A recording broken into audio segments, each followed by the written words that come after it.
ناظم عامل لنا لوجو هدية بعبارة عن حرف الام وحرف البي، اختصار يعني محمد بدر. طبعا زي ما احنا شايفين كده اللوجو في منتهى الجمال. الراجل حط حرف الام بلون وحرف البي بلون، وعمل لهم زي ضل كده بلون قريب من اللون اللي هو شغال بيه، وحطينا هنا زي قمر وشمس اهوت. فاحنا هنعمله شوية تعديلات بسيطة كده علشان بس ايه نعرفكم احنا ازاي لو في حاجة زي كده نتعامل معاها برضو، ونعرفكم شوية فنيات بسيطة مع لوجو زي كده لو حابين تعملوا لوجو زي كده. طبعا احنا هناخد اقرب خط للاستاذ نزار عامله علشان خاطر نعمل حاجة شبه اللي هو عامله بالظبط. هو مختار خط من الخطوط، يعني لو نلاحظ هنا حرف الام يعني ده مش هينفع معانا، احنا عايزين خط يكون مقرب من الخط التصميم اللي هو نختار بيه. فاحنا هنختار اقرب حاجة موجودة، حاجة زي كده هتكون كويسة. هنشتغل على حاجة زي كده، هنخلي الحجم حاليا 800. هنعمل دبليكيت اللير عشان نخلي اللير فيه حرف الام ولير فيه حرف البي. هناخد أداة النص ونكتب بيه، ونيجي على الموف تول ونحرك البي مع الضغط على كنترول بحيث ان هي تبقى لازقه كده في حرف.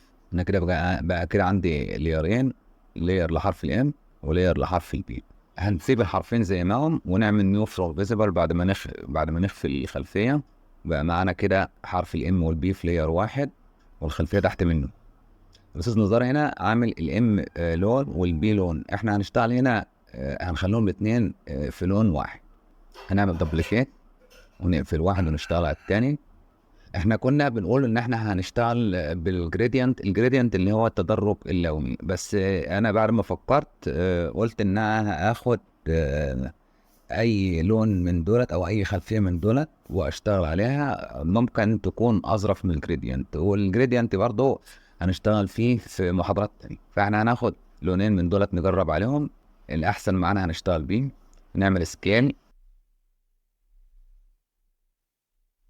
هنعمل سكيل نظبط الصورة اللي احنا جايبينها ديت او مع الحروف كده معقول. هنضغط هنا على الت ونختار اللاير ده عشان يعمل الفا تو سيلكشن، وبعدين نرجع نختار اللاير اللي فيه الصورة اللي احنا حاطينها ديت، ونيجي هنا نعمل انفيرت ونضغط زر ديليت، نعمل نيو لاير اوكي، ونشد عليه اللون الرصاصي. بس احنا كنا عاملين انفيرت فبيشد على اللي بره، انا عايز اشد على اللي جوه، يبقى اعمل انفيرت تاني واشد كده. بعد كده باجي على قائمة سيلكت واعمل شرينك. هنعمل شرينك ب 10 بكسل ونضغط ديليت، كده عامل لي زي اطار باللون الاسود على الحرفين كده. هنعمل كنترول وشيفت وايه ونيجي على هنضغط هنا، هنعمل دبليكيت وننزل اللي عاملين له دبليكيت ده تحت، ونفتح الدروب شادو ونختار دروب شادو بنفس الاعدادات اللي هي موجودة ديت، ونقول اوكي. ونيجي هنا على الموف تول ونضغط كنترول ونحرك التول ده اللاير ده يمين كده سنة بسيطة، وهنيجي هنا نغير اللون. هنفتح اللون حاجة بسيطة عشان يبان كأنه ظل كده، ونضغط على الت ونختار اللاير ونسحب اللون اللي احنا عاملينه. عامل لي هنا زي شغل ايه ثلاثي الابعاد كأن فيه. انا عاوز بس نشيل شوية الضل من الناحية بحيث ان الضل يبقى جوه البرواز مش بره. فاحنا هنيجي على اللاير اللي احنا كنا عملناه ام بي ده، ونعمل له سيلكت ونعمل انفيرت، بس نطلع على اللاير اللي هو الضل ونعمل ديليت. كده خلالي البرواز الضل كأنه جوه بس مش بره. هننزل الاوباسيتي شوية. طبعا اللون الرصاصي اللي احنا عاملينه ده اللي هو البرواز اللي هو اللي بره ده، احنا ممكن برضه نتعامل معاه شوية لحد ما يدينا المنظر اللي احنا عايزيه. ممكن نقفله كده او نخليه حسب ما يطرى علينا يعني. layer to image size، وبعدين هنضغط alt على اللاير ده ونعمل دبليكيت وننزله تحت، ونيجي هنا من الفلتر لونج شادو نختار اي اعداد احنا حافظينه. طبعا هو مش هيشتغل معانا عشان السلكشن شغال، المفروض ان احنا نلغي السلكشن. هنعمل كنترول وشيفت وايه، نلغي السلكشن، نيجي هنا نختار فلتر ونعمل لونج شادو، نعمل ريبيت كده نشوف. لا احنا هنيجي هنا على فلتر ريشو لونج شادو، ونيجي هنا نختار اللونج شادو ده اهو. الاعدادات معانا قدام مننا اهيت. ممكن نغير اللينس شوية، الميد بوينت شوية.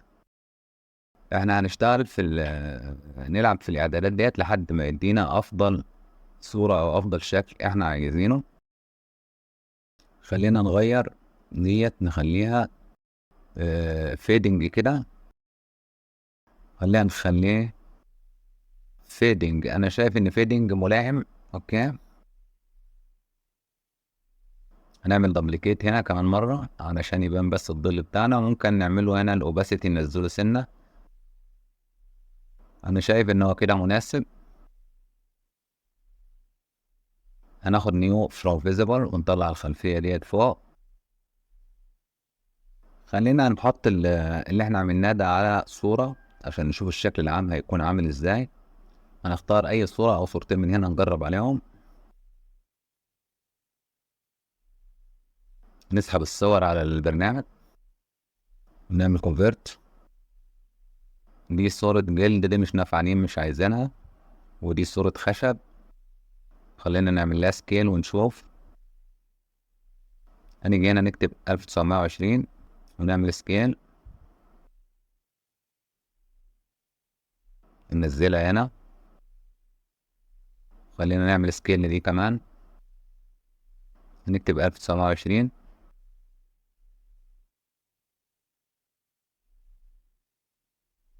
نسحبها على الصورة ونحاول نطلع منها أفضل شكل. خلينا نطلع اللاير ده فوق،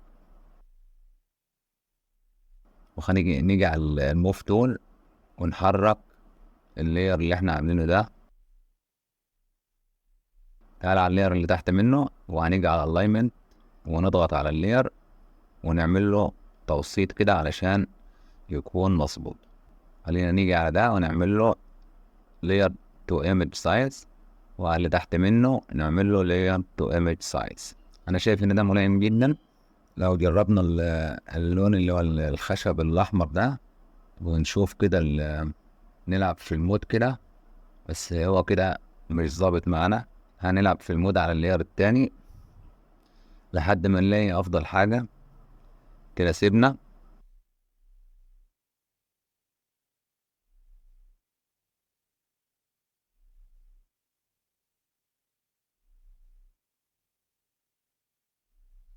انا شايف ان ده ملائم جدا. كده فاضل لنا بس ان احنا نجيب اللوجو بتاع الاستاذ نزار الخاص بيه ونظبطه هنا على التصميم اللي هو عامله، ونديله شوية رطوش خفيفة كده. احنا هنعمل سكيل كده وننزله ونحاول نحطه في المكان اللي احنا شايفين ان هو مناسب. وهنعمل له شادو بسيط كده او ظل خفيف، ونظبط المود بتاعه بحيث ان هو برضه يمشي مع الصوت.